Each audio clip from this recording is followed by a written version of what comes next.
Votre attention s'il vous plaît. Cet élément est en lingala et en français. Contactez-nous pour savoir s'il est aussi disponible en la langue de votre préférence. Veuillez aussi noter qu'il est en audio uniquement, dépourvu de ce fait d'image originaire. Évangile-éternel.com. Le site de l'Évangile éternel. Christequality.com. Les cieux sont à la portée de votre main, juste par un simple clic de la souris. La rubrique Pasteur et thème vous convie de suivre en ce moment Le bien-nommé de Jésus-Christ et des saints, le docteur José Ibono, ministre de l'Évangile éternel, infatigable prédicateur, redoutable défenseur de la saine doctrine, grand débatteur biblique, dénonciateur des faux Christ, des fausses doctrines et des fausses églises, auteur de plusieurs enseignements, grand missionnaire de l'Évangile éternel partout dans le monde, il est nommé même là où il n'a pas mis pied. Plusieurs années dans le ministère. Suivez-le tous les jours sur évangile-éternel.com, le site de l'Évangile éternel. Là, vous y trouverez tous ces enseignements disponibles en texte, en audio et en vidéo, classés et ordonnés. Pour donc retrouver l'ordre de ces enseignements, nous vous conseillons de suivre ces vidéos depuis sa page sur notre site plutôt que sur YouTube. Bonne édification au nom de notre commun Seigneur et Dieu Jésus-Christ. Amen. Il y a vraiment des versets à lire. Je suis d'abord dans le livre d'Apocalypse, chapitre 16e. Je lis les versets 13 et 14.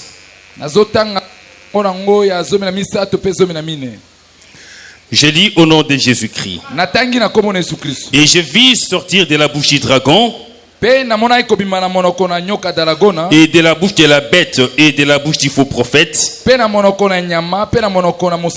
trois esprits impurs, semblables à des grenouilles. Car ce sont des esprits qui font des prodiges et qui vont vers les rois de toute la terre, afin de les rassembler pour les combats du grand jour du Dieu Tout-Puissant. Dans le verset qui nous intéresse, c'est les 14.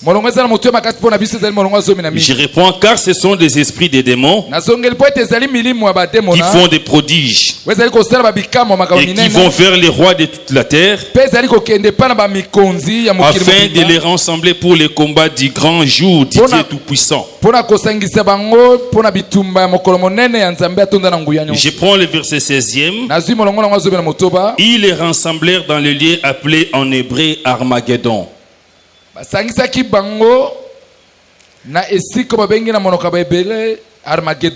Voilà, tu peux te mettre. Nous on continue ici. Je prends chapitre 17 du livre d'Apocalypse. Je prends le verset 13e et 14.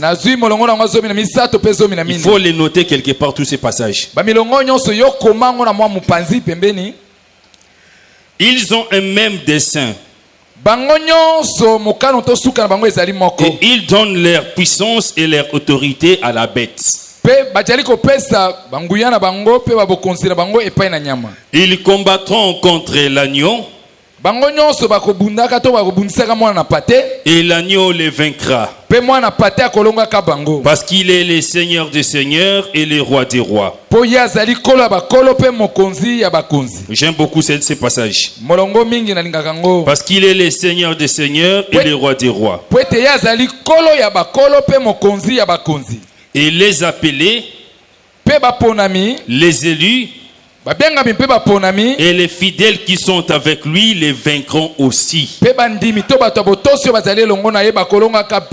que tu crois à cela? L'agneau les vaincra. On donne la raison. Parce que l'agneau est le Seigneur des seigneurs et le Dieu des dieux. Ces passages nous aidera beaucoup dans les temps. Parce que l'agneau de Dieu a des dimensions. Tu le vois agneau, mais l'Éternel lui-même il rend témoignage en disant que cet agneau va vaincre. Parce qu'il est un roi, il est aussi un seigneur. Ça dit beaucoup ces passages. On va l'exploiter par la grâce de Dieu. Je suis dans les livres toujours d'Apocalypse, chapitre 20e. Je prends le verset 9e. Et ils montèrent sur la surface de la terre. Et ils investirent les camps des saints. Et la ville bien-aimée. Mais un feu descendit du ciel et les dévora. Et le diable qui les séduisait fit jeter dans les temps de feu et de soufre et de soufre. Soufre eza matière ya putulu eza poussière mongo ezikaka. Où sont la bête et les faux prophètes? Et ils seront tourmentés jour et nuit au siècle des siècles. J'ajoute 1 Corinthiens chapitre 15. Si je ne me trompe pas, 1 Corinthiens chapitre 15. Je prends le verset 26e. Le dernier ennemi qui sera détruit, c'est la mort. Dieu en effet a tout mis sous ses pieds. Non, je m'arrête seulement au verset 26. Le dernier ennemi qui sera détruit, c'est la mort. Que la paix de Dieu soit avec chacun de nous. À cela, tu vas ajouter Genèse chapitre 32, où notre bien-aimé Jacob avait combattu contre un homme et il a été déclaré vainqueur par cet homme-là. Que la paix de Dieu soit avec chacun de nous et que Dieu renouvelle encore son alliance à ton égard. Que l'Éternel se souvienne de toi ce soir, qu'il te donne la victoire sur tes ennemis, qu'il puisse encore te fortifier, parce que dans la marche il y a toujours des problèmes. Et comme on conseille toujours à l'église, mange et bois, car le chemin est encore long devant toi.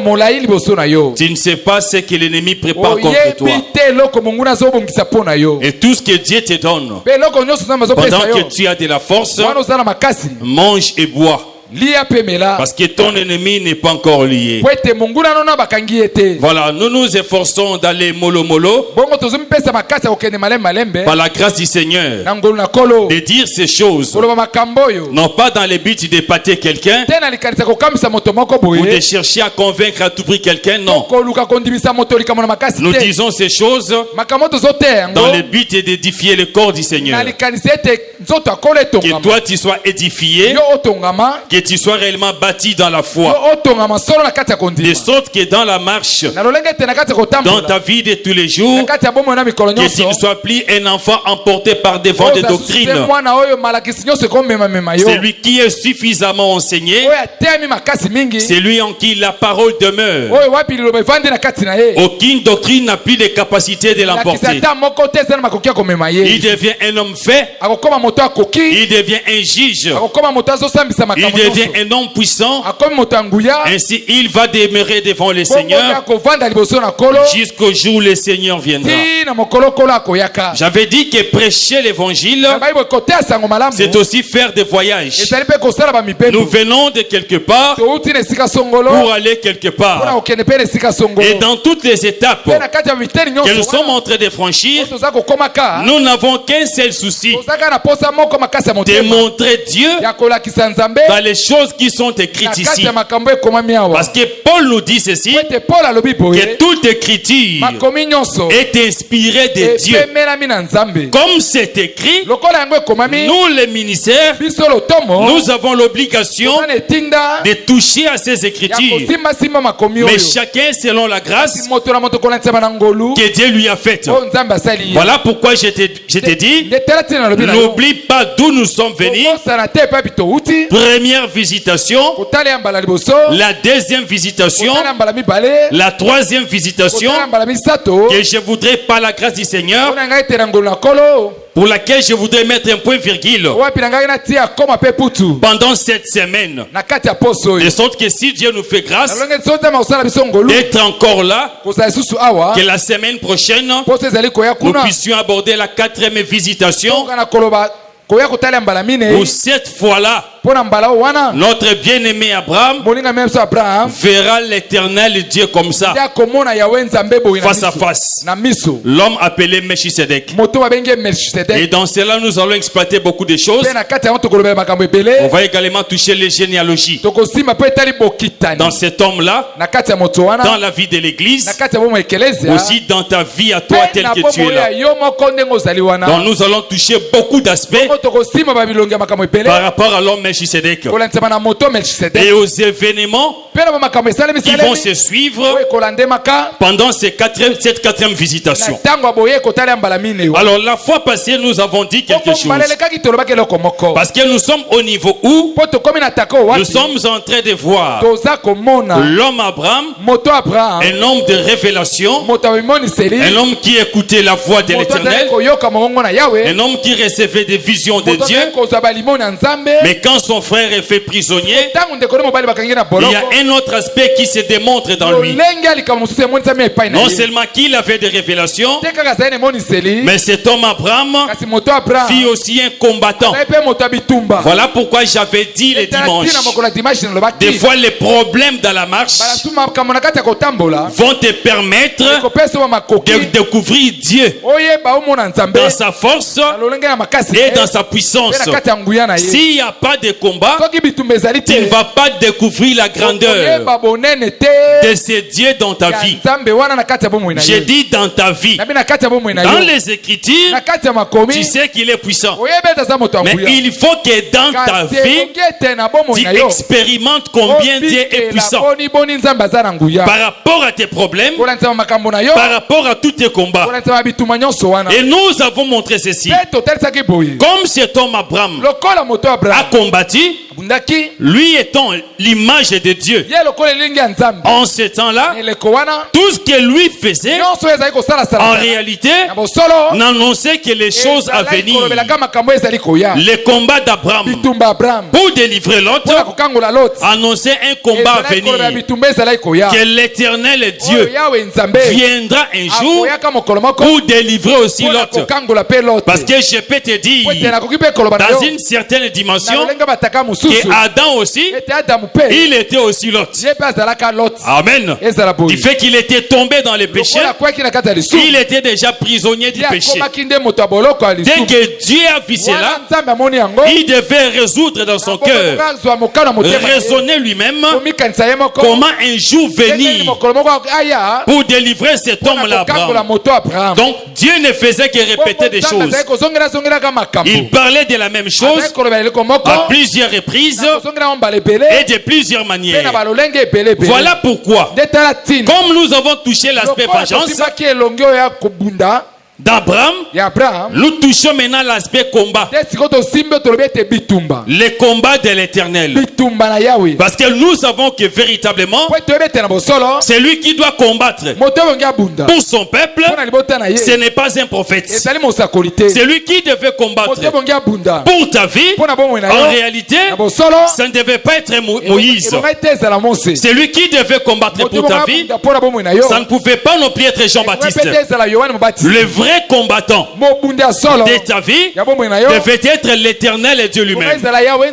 Voilà pourquoi on l'appelle l'Éternel des armées. Donc notre Dieu, à part l'explication des choses, les pourquoi, les comment, les quand, en lui, il y a la dimension combattant.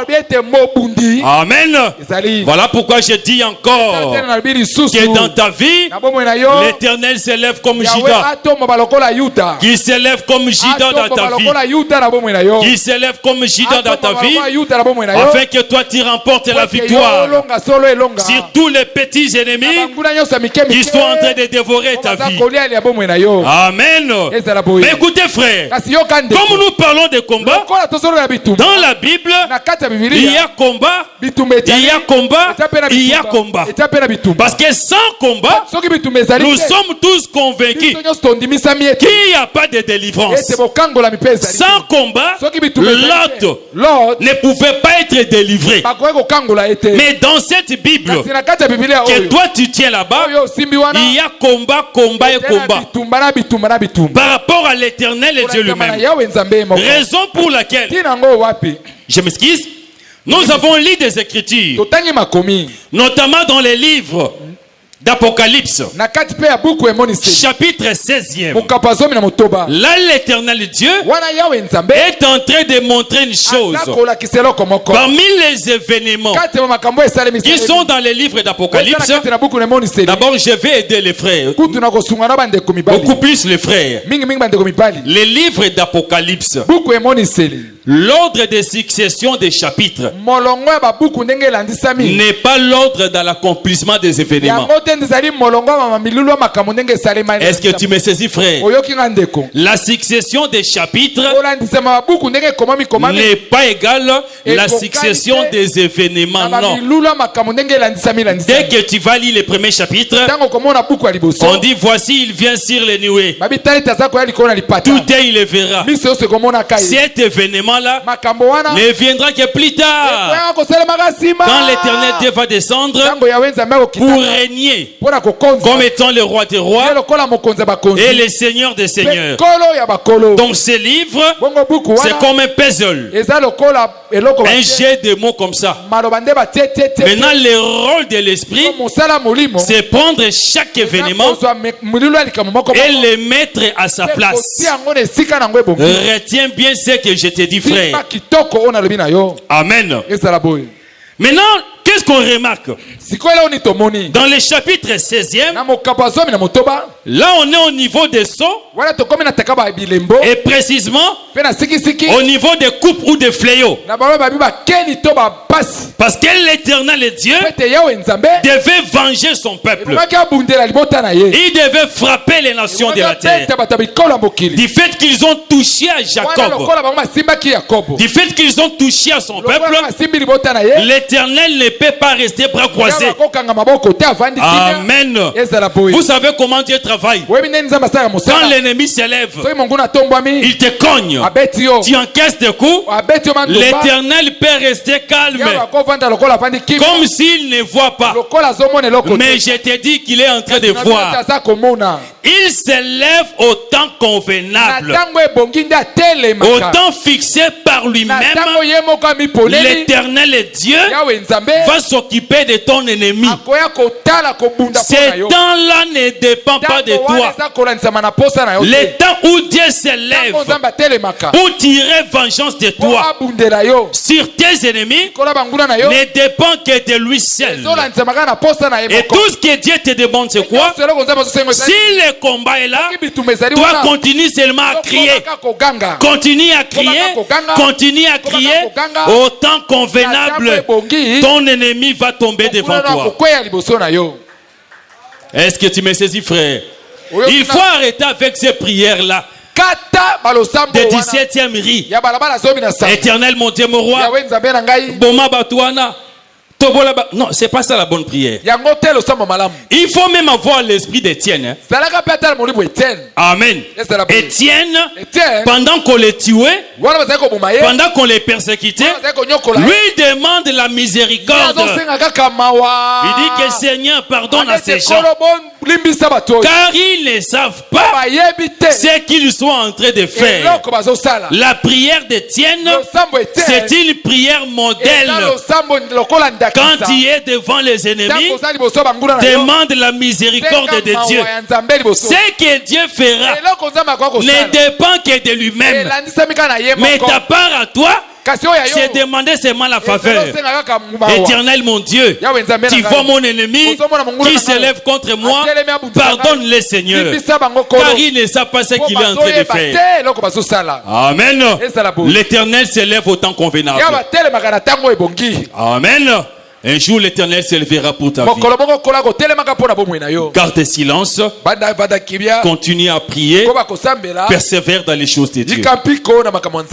Ici, l'Éternel Dieu est dans une position de colère.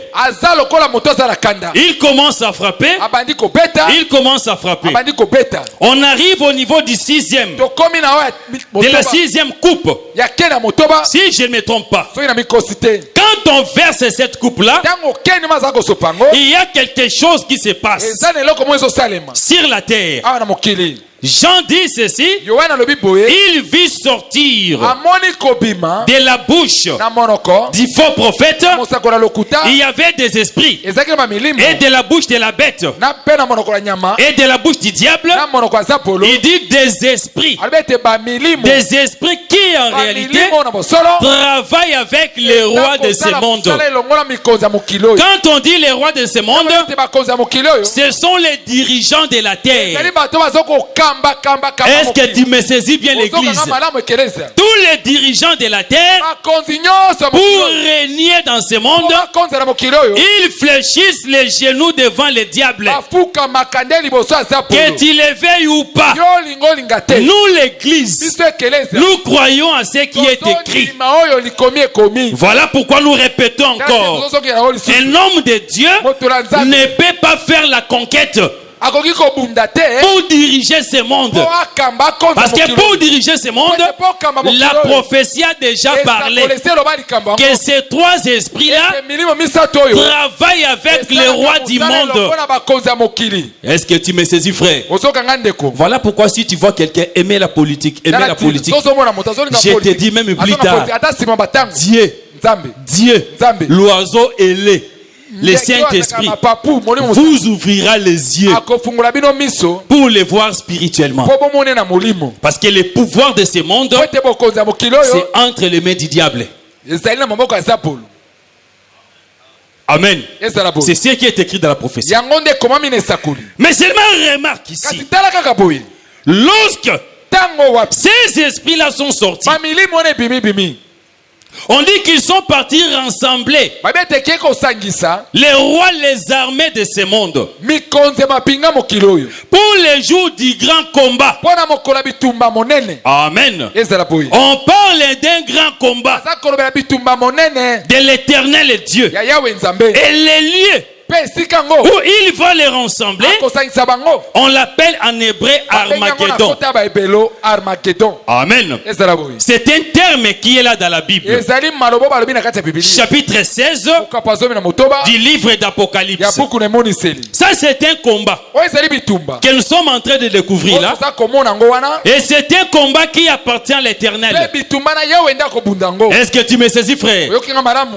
J'ai pris la deuxième écriture, chapitre 20 du livre d'Apocalypse toujours. Là encore, on nous montre une chose.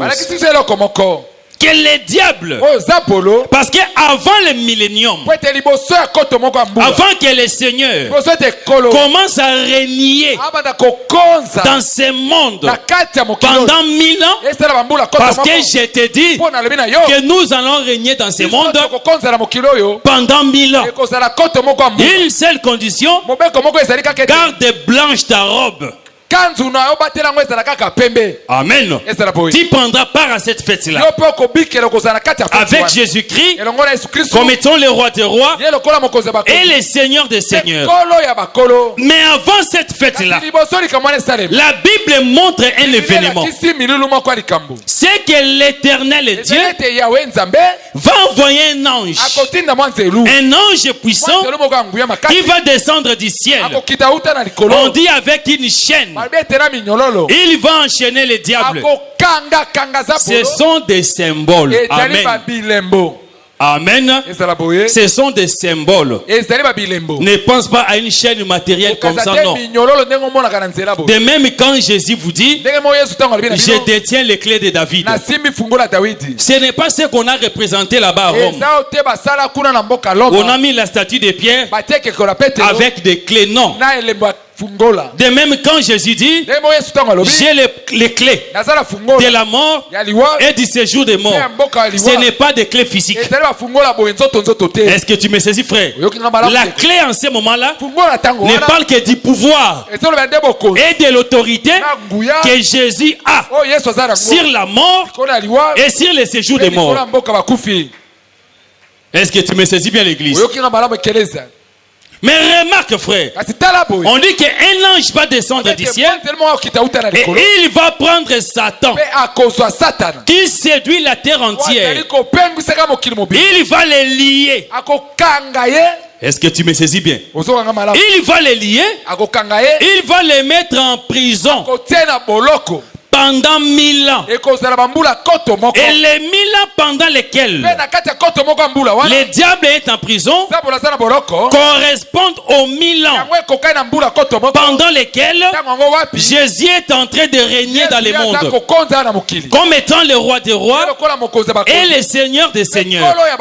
Mais à la fin de ces 1000 ans, à la fin de ces 1000 ans, la Bible dit ceci, que Satan sera encore relâché de sa prison pour quelque temps. Et dès qu'il est relâché, il ira encore séduire. Parce que le diable est dans le domaine de la séduction.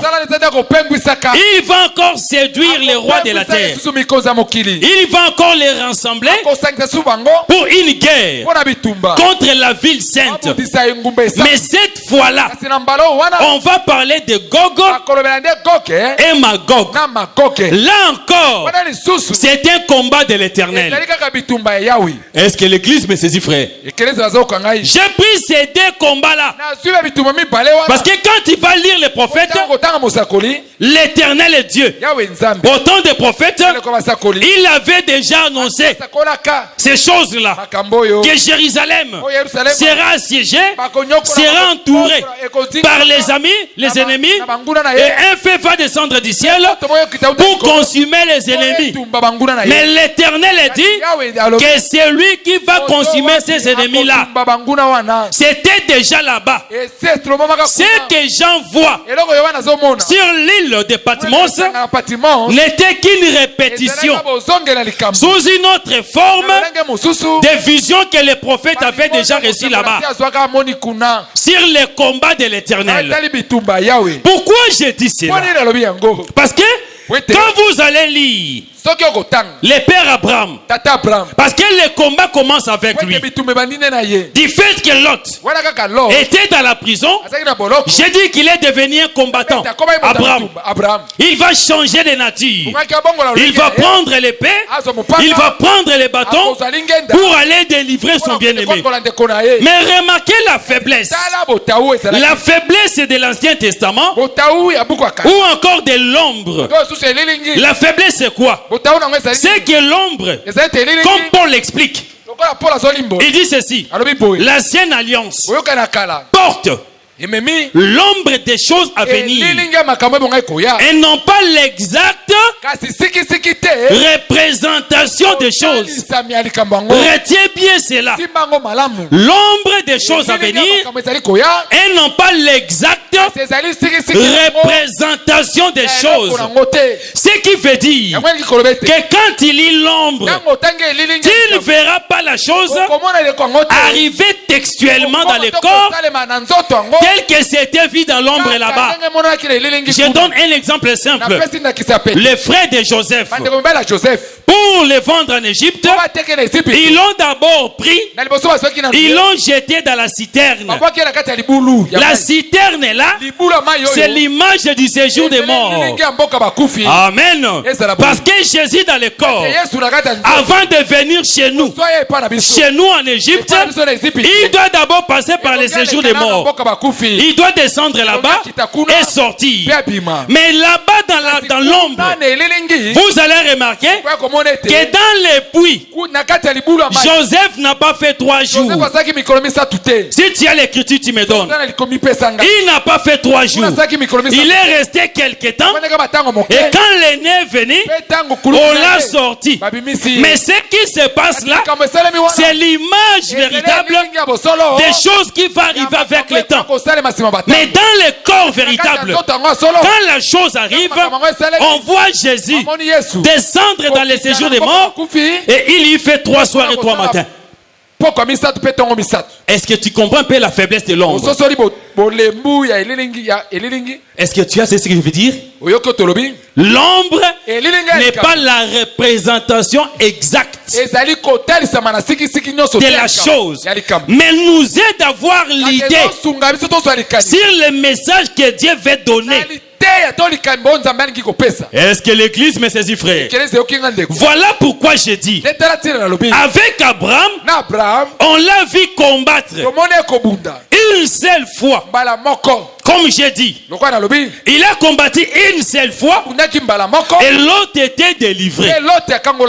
La deuxième fois encore, on a encore vu l'autre en prison, toujours dans Sodome. Mais cette fois-là, Abraham ne va pas combattre. Abraham qui était combattant, il devient un intercesseur. Il ne va plus combattre dans la chair. Voilà pourquoi j'avais donné l'écriture de l'épître de Paul au Romains chapitre 8 que j'aimerais encore toucher aujourd'hui.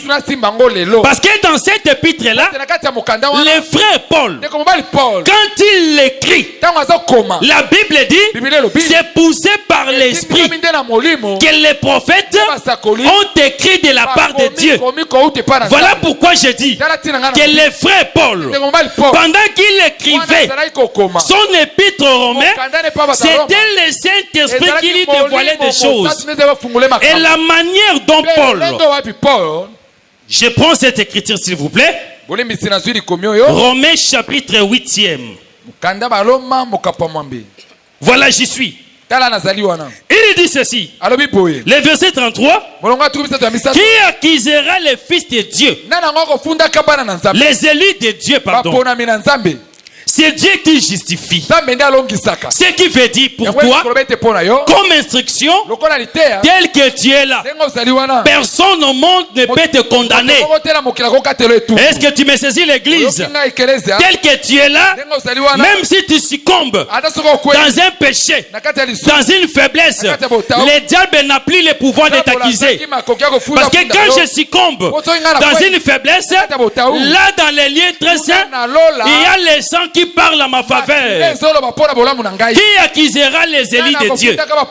Mais là écoutez, la manière dont Paul va étaler les verbes ici en ordre spirituel.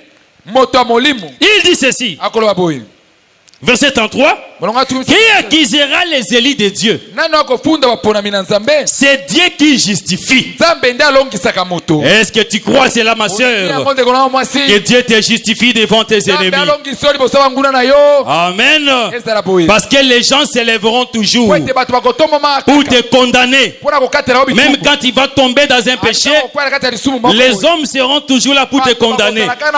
Mais Jésus sera là pour te justifier, à condition seulement que tu dis: Seigneur, je suis un pécheur, pardonne-moi, Yahweh.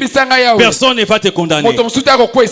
Voilà pourquoi moi j'aime bien, j'aime le tribunal de Dieu, j'aime le jugement de Dieu plutôt que celui des hommes.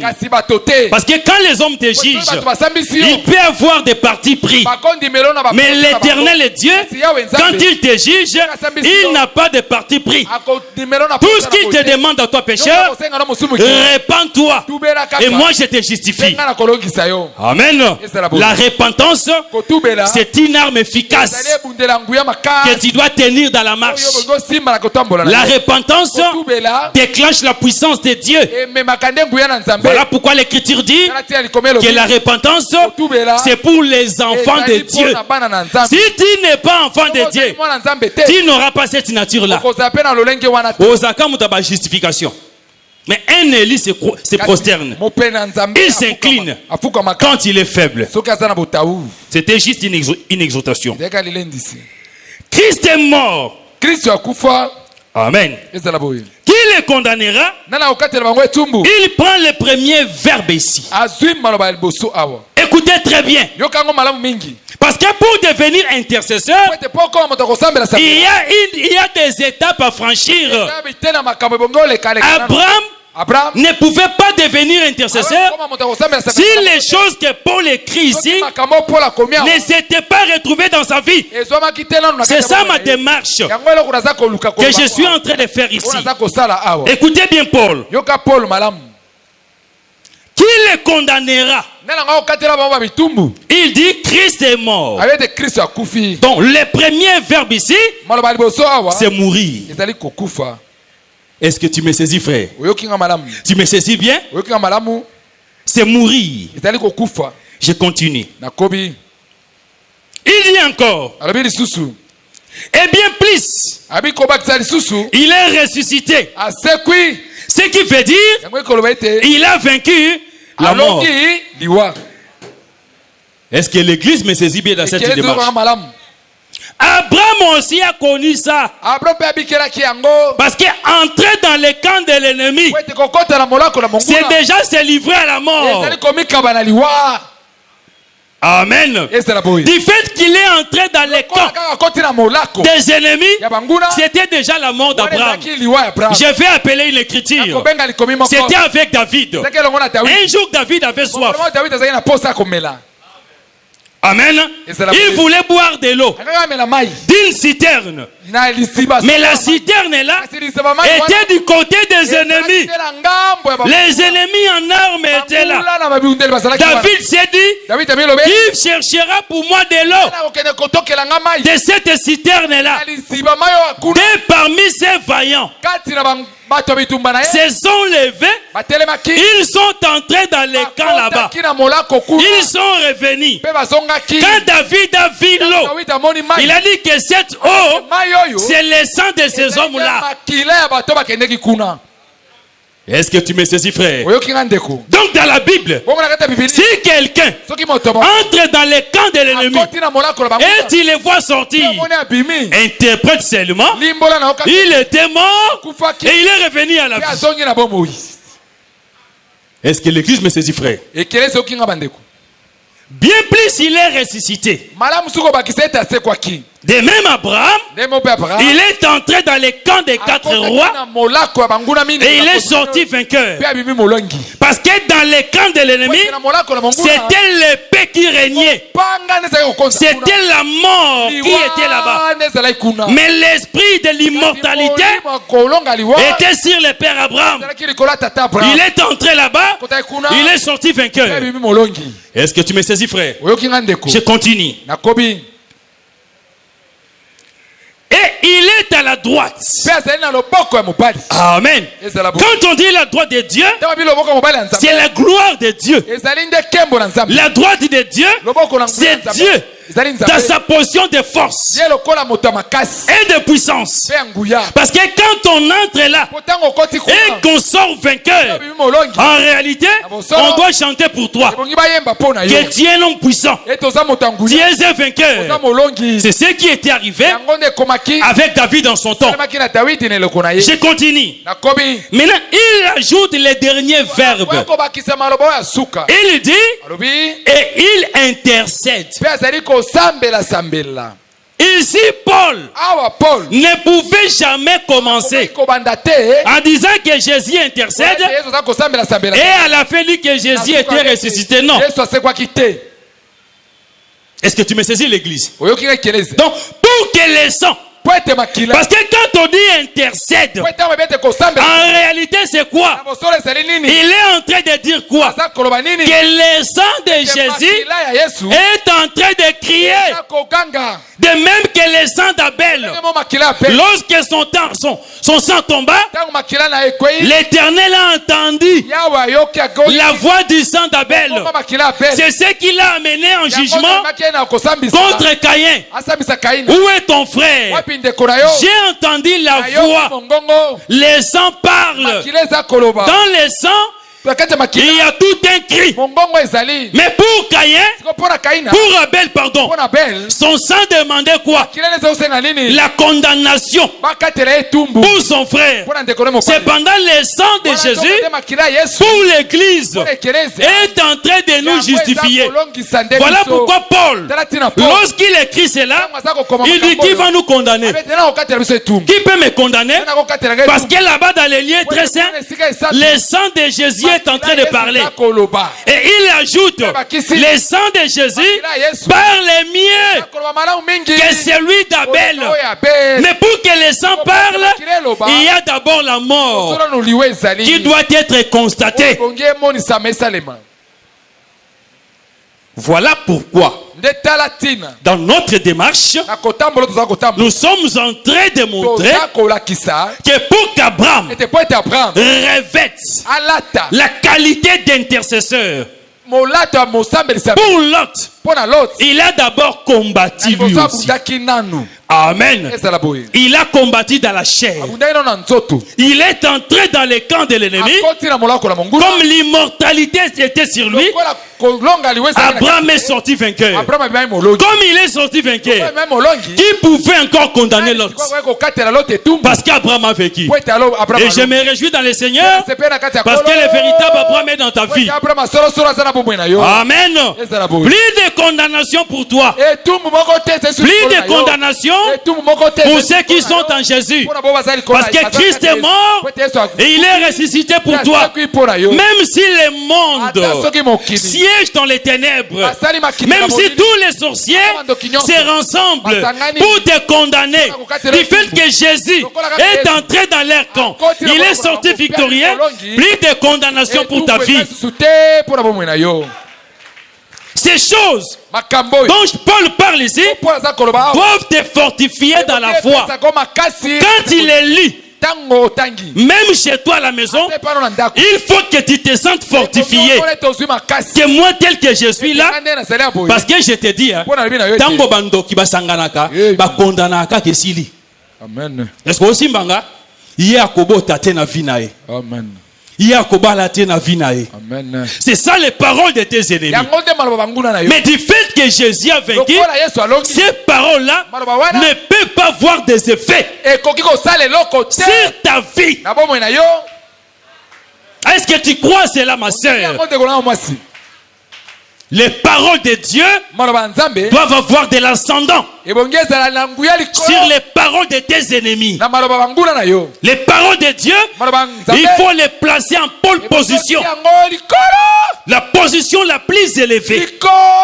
Même si vous parlez, vos paroles ne vont jamais anéantir les déclarations de l'Éternel sur ma vie. C'est ce que moi je dis à Dieu dans mes prières. Seigneur, je suis entré dans ce monde par ta volonté. Je sortirai aussi par ta volonté. Et j'ai dit à Dieu, à l'année fixée par toi, à l'heure fixée par toi, à la minute fixée par toi, à la seconde fixée par toi, moi je quitterai ce monde. Tout ce que les hommes peuvent comploter contre moi, Tijengu. Il faut saisir ces choses de cette manière-là. Et c'est comme ça que Paul les a exposés aux frères de Rome qui va condamner. Il a démontré la démarche que pour que Jésus devienne intercesseur, tout est parti d'un combat. Il a combattu, il a vaincu, il est revenu à la vie, il est dans la position de force et de puissance. Maintenant, il est en train d'intercéder. Ce qui a été, c'est ce qui est. C'est ce qui sera. Voilà pourquoi maintenant, comme nous sommes avec Abraham, on doit prendre ces choses, les ramener. Mais je dis ceci, comme l'ombre a des faiblesses, l'ombre a des faiblesses. Comprenez quand je dis faiblesse. Vous avez compris cela? Ça dit qu'elle n'est pas l'exacte représentation des choses. Amen. Parce que dans les corps, dans la réalité, qu'est-ce qu'on va voir? L'Éternel Dieu va livrer la bataille d'Armageddon avant tout. Et après il y aura Gog et Magog. Est-ce que tu saisis bien? Mais dans l'ombre là-bas, Abraham a affronté les nations une seule fois. Est-ce que l'église me saisit bien? C'est par là que je parle des faiblesses de l'ombre. Mais ce n'est pas la seule ombre. Dans la Bible, pour parler de ces guerres-là de l'Éternel, parce que ce sont des combats de l'Éternel Dieu. Mais avant ces combats-là, Armageddon, et puis Gog et Magog, est-ce qu'avant cela, il n'y a pas eu un combat de l'Éternel Dieu pour l'église? Amen. Parce que nous, quand ces choses vont arriver, nous serons déjà épargnés, je vous dis. L'église qui garde la parole ne vivra pas les Gog et Magog. L'église qui garde la parole ne verra pas l'Armageddon. L'église qui garde la parole, je la prends comme Séphora. Amen. Séphora, l'épouse de Moïse. Remarquez une chose dans l'ombre. Lorsque Moïse devait retourner en Égypte pour délivrer ses frères, il avait été résisté. Amen. Il avait été résisté par ses frères du fait qu'il avait pris une païenne. Il a pris une païenne, Séphora. C'était une fille païenne. On m'a fait les rapports d'une église là quelque part. Un frère. Parce qu'il y a des écritures dans la Bible. Je l'ai dit toujours. Il y a des écritures que Dieu seul peut vivre. Il y a des écritures que Dieu peut vivre, que toi aussi tu peux vivre. Amen. On me dit que dans cette église là, frère continue à désordre bazoba la pagano.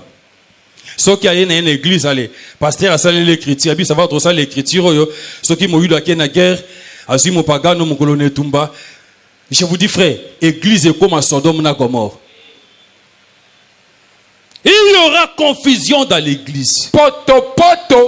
Mon boulot est contre en église. Les frères, les sœurs de Moïse, ils savaient que notre frère juif dans la chair ne peut pas prendre une païenne. Amen. Voilà pourquoi dès que Séphora arrive, on va résister. Elle va être renvoyée là-bas. Les combats qui se passent là-bas en Égypte, de Moïse, d'Israël, contre Pharaon, Séphora n'a pas vu cela. Est-ce que l'église me saisit bien? Séphora dans la chair, elle n'a pas vécu cela. Amen. Elle est restée à Madian là-bas. On a vaincu Pharaon. On a tué les premiers-nés. Ils ont traversé. Il y a eu mort encore. Parce que même la traversée là d'Israël, de la mer de la mer Rouge, et ça s'appelle le Gog et Magog. On pourra aussi l'expliquer. La même traversée, et ça s'appelle le Mboya baptême. Est-ce que aussi va bien? Il y a des aspects. Quand j'ai dit Gog et Magog ou Armageddon, parce que c'était des nations païennes qui poursuivaient les peuples de Dieu, et la main de Dieu s'est levée contre elles. Par rapport à cet aspect-là, la traversée là, les combats qui étaient là-bas, c'est Armageddon, c'est aussi Gog et Magog. Mais quand je prends dans l'aspect où Paul dit, du fait qu'ils ont traversé dans les eaux là c'était l'image du baptême.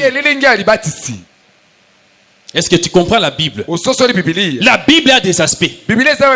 Autour d'une même image, on peut avoir plusieurs orientations. Selon que l'Éternel Dieu dévoile la chose à son serviteur. Mais remarquez frère, comme dans l'ombre, il y a eu cette faiblesse-là. Et j'ai dit que ce n'est pas partout. Il y a des lieux où Dieu montre clairement Gog et Magog et puis Armageddon. Mais d'Abraham, cela arrive une seule fois. Voilà pourquoi nous disons frère, les combats d'Abraham par rapport à ce que le Seigneur Jésus devait faire. Parce que le véritable Abraham, c'est Jésus-Christ. Est-ce que tu crois cela? Le véritable Abraham, c'est Jésus. Donc Jésus aussi devait combattre pour que la femme Séphora, qui était une païenne, puisse aussi avoir la liberté. Parce que dans la loi, Dieu a posé une condition. Sans le combat, il n'y a pas de salut pour les païens. J'ai dit, lisez bien la loi. Sans le combat, j'ai dit sans le combat, il n'y a pas de salut pour les païens. Il n'y en a pas dans la Bible. Ézéchiel dans une vision, il regardait, il voit l'Éternel Dieu. Je crois chapitre 44 ou 47. Il voit l'Éternel Dieu en train de partager le pays de Canaan.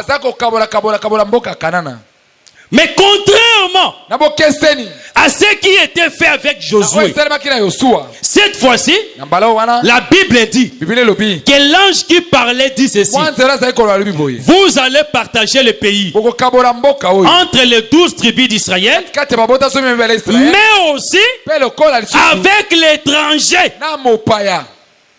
qui sera parmi vous. Cet aspect-là, cet aspect-là, au temps de Josué, on ne l'avait pas trouvé. On avait partagé le pays seulement entre les enfants de Jacob.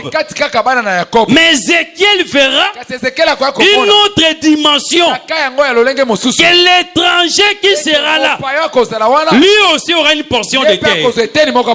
Mais comment? Par quelle porte? Est-ce que nous, l'étranger, nous pouvions entrer dans Jérusalem, dans le pays de Canaan? Voilà pourquoi j'ai dit, le salut des païens n'est pas que par le combat. S'il n'y a pas de combat, les païens ne peuvent pas être sauvés. Voilà pourquoi Séphora Lorsqu'elle arriva au puits, elle et ses sœurs, là au puits, la Bible dit ceci. Il faut bien lire la prophétie. La Bible dit ceci, qu'il y avait des bergers qui étaient venus et qui voulaient chasser Séphora et ses sœurs. Dieu a fait grâce qu'au même moment que Moïse aussi puisse arriver. Moïse était là et les bergers s'approchaient dans le but de chasser les filles qui étaient 7. Les 7 filles de Jéthro. Au moment de les chasser, Moïse prit parti d'elle. Écoutez bien cette prophétie. Moïse défendit Séphora avec ses sœurs. Ce n'est qu'après cet acte-là que Séphora puisait de l'eau et elle est rentrée chez son papa. Le papa lui posera la question à elle et à ses sœurs. Qu'est-ce qui fait que vous soyez rentrés si tôt? Qu'est-ce qui s'est passé? Vous êtes rentrés à temps. Elles maintenant vont dévoiler un secret que Israël n'avait pas connu là-bas en Égypte. Elles vont dire ceci: c'est un Égyptien qui nous a délivrés. Amen. Est-ce que quelqu'un a cette écriture dans sa tête ici? C'est dans Exode, je pense. Non, vous dites Exode, oui. Exode, combien? Exode 3. C'est bien de lire parce que l'écriture convainc. Écoutez le témoignage de la fille. Si Séphora parlait ici, moi j'ai dit elle a prophétisé. Amen. Je lis l'écriture. Exode chapitre 2. Le verset 19. Voilà, vous êtes vraiment des lecteurs. Voilà. Je lis à partir du verset 18. Écoutez maintenant. Quand elles firent des retours auprès de Réuel, leur père, il dit: pourquoi revenez-vous si tôt aujourd'hui? Est-ce que vous comprenez? Pourquoi revenez-vous si tôt aujourd'hui? Elle répondit, donc les filles, elles répondirent: un Égyptien nous a délivrés de la main des bergers et même il nous a puisé de l'eau et a fait boire les troupeaux. On va acclamer pour le roi des rois. Donc les filles ici sont en train de dévoiler quelque chose. Elles diront que c'est un Égyptien qui nous a délivrés. Quand tu dis délivrance, cela veut dire quoi? Moïse a combattu. Est-ce que l'église me saisit bien? L'église me saisit bien? Dans un autre langage, un Égyptien a combattu pour nous. Voilà pourquoi nous sommes rentrés si tôt. Le fait que Moïse avait combattu pour les 7 filles par rapport à la loi de Dieu, parce qu'elle est prophète, avant même les 2 tables de pierre, la loi était dans le cœur des prophètes. Je répète, avant que Dieu donnât la loi sur Sinaï, les prophètes qui étaient venus avant Sinaï avaient déjà la loi de Dieu dans leur cœur. Ils agissaient selon la loi qui était dans leur cœur. Je te donne un exemple. Noé, lorsqu'il sortit de l'arche, la Bible dit, il prit de tous les animaux pires et de tous les oiseaux impurs, il fit un autel et il sacrifia cela. Mais pendant qu'il faisait cela, Noé, il n'y avait pas une loi comme ça écrite quelque part sur les oiseaux pires et sur les oiseaux impies. La loi était dans le cœur du prophète. Tu es maintenant convaincu? Amen. Deuxième exemple. Caïn et Abel. Au temps des sacrifices, Abel avait compris que l'Éternel est Dieu. Je dois lui présenter les prémices. Cependant, il n'y avait pas une loi quelque part sur les prémices. La loi était dans le cœur du prophète. Parce qu'Abel était aussi un prophète. C'est Jésus qui le témoigne. Matthieu chapitre 23, le verset 35. Il dit, retombera sur vous le sang de tous les prophètes, des innocents que vous avez tués, en commençant par Abel. Amen. Jésus l'a appelé prophète. La loi était dans le cœur du prophète, alors que les textes comme ça n'étaient pas encore parmi le peuple. Voilà pourquoi j'ai dit, frère, l'homme avec qui Dieu traite l'alliance.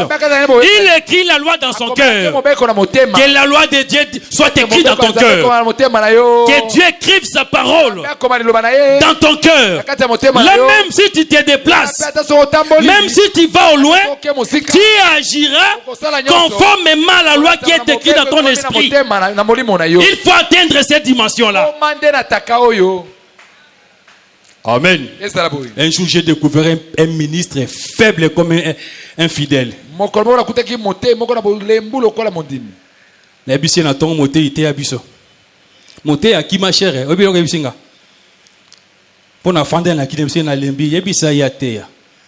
Moté akima ebisi boyebisa docteur na bosani bible na nga na ndako ngabi okoyoka bosaka na ministère po moté ate azaka na posa ya bible boyete lokuta.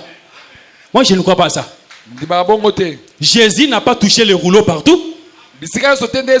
Jésus a touché les rouleaux là dans la synagogue. Mais quand il est dans la rue, il pouvait citer les prophètes selon qu'il est écrit dans votre loi. Voyez ce qui est écrit dans votre loi.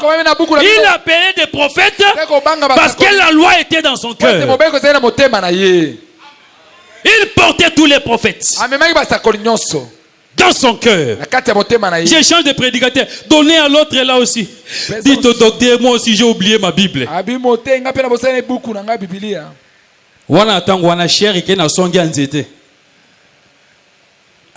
Parce que ça bâté il faut savoir qu'on y a bongo. Au côté de la province au RDC, surtout l'Équateur là-bas. Au côté de la théotoni au moté il va checker ma beaucoup. Pourquoi? Quelqu'un qui n'a rien. Mais au monde, on a une veste caca. Pensant que la veste, c'est ça le ministère de la parole. Ce n'est pas ça le ministère de la parole. Paul dit, prêche en toutes circonstances. Favorable ou pas. C'est lui qui a la loi dans son cœur. On peut le réveiller. Réveille-toi, va enseigner. Il s'élève, il va. Parce que la loi est là dans son cœur. Il est en alliance avec l'Éternel. Il n'a pas de forcing à faire. Non. Il n'a pas d'acrobatie à faire pour enseigner le peuple. La loi est là dans son cœur. C'est comme ça avec Moïse. La loi était... Vraiment. Une minute. J'ai conclu en disant que si Moïse a pris Séphora et ses sœurs, a pris Séphora, c'est puisque Moïse a combattu. Amen. Ce combat-là de Moïse, c'est une loi qui est écrite dans la Bible. Plus tard, Dieu va écrire ça. Israël, quand il ira en guerre contre l'ennemi, si tu vois parmi les captifs une femme belle de figure, tu vas la prendre en mariage. En ces jours-là, Dieu a enlevé l'interdit. Voilà pourquoi j'ai enseigné une fois ici, dans la Bible, Dieu a ordonné d'épouser les païens. Il a aussi interdit. Mais la seule condition pour épouser une païenne, c'est le combat. Sans le combat, il n'y a pas de brèche. Pour que les salis aillent à Madia. Est-ce que tu me saisis, frère? On va prendre cette chose demain, la ramener dans la réalité. La réalité doit être en Jésus. Voilà pourquoi j'avais dit, nous devons combattre, comprendre les combats de l'Éternel dans toutes ces dimensions. Amen. Où est-ce que Dieu a combattu? Où est-ce que Dieu n'a pas combattu? La Bible est vaste et Dieu voulant par la grâce de Dieu, nous allons continuer demain. Que la paix de Dieu soit avec toi. Que Dieu te comble de grâce. Que le paix que tu as entendu puisse encore te garder dans la foi, puisse encore te fortifier et que tu aies les dessus sur tes ennemis. Que la paix de Dieu soit avec toi au nom de Jésus. Jésus. Jésus. Jésus. Jésus. Jésus. Jésus. Merci d'avoir suivi ce message et que Jésus-Christ vous bénisse. Si vous avez une question à l'intention de l'homme de Dieu, si vous voulez que l'homme de Dieu prie pour vous, si vous voulez vous confier à l'homme de Dieu, ou si vous voulez tout simplement bénir l'homme de Dieu, contactez-le directement si ses coordonnées sont disponibles depuis sa page. Sinon, contactez-nous et nous lui transmettrons vos préoccupations. N'oubliez pas de faire un tour à notre page évangélisation pour voir en quoi vous pouvez vous rendre utile à Christ par cette œuvre. Que Dieu vous bénisse tous. Amen. ChristQuality.com. Les cieux en un clic de la souris. Évangile-éternel.com. Le site de l'Évangile éternel. Christ et Quality Fondation, équilibrer la manne ramassée dans le désert de sorte que chacun ait un le maire.